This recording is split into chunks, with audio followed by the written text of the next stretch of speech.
Zangi otaning xalifalari.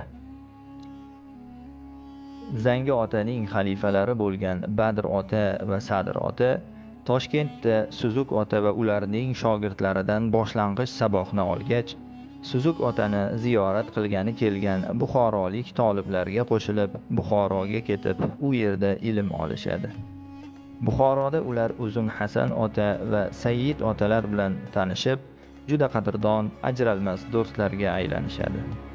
Uzun Hasan ota, Sayyid ota, Sadr ota va Badr ota dunyoviy ilmlarni egallashgach, sufiylik tariqat ilmlarini ham egallash niyatida pir komil axtarishga qaror qilishadi.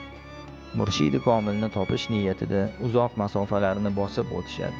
Nihoyat Toshkent shahri yaqinida cho'ponlik qilib yurgan Zangi otaga uchraydilar va pir axtarib yurishganliklarini aytishadi. Shunda Zangi ota ularga pir topishga yordam berishini aytib, to'rt tarafga qarab birma-bir har tarafdan kelayotgan havoni hidlay boshlaydi. Ancha vaqtdan so'ng shunday deydi: Men sizlarga pir topib berish uchun dunyoning rubi maskanidan jami joylaridan murshid izladim. Va lekin sizlarning nuqsonlaringizni haydab, barkamollikka yetkazuvchi o'zimdan bo'lak kishini topa olmadim. Zangi otaning bu so'zlarini eshitgan Uzun Hasan ota va Sadr otalar shu ondayoq irodatga qo'l berishgan.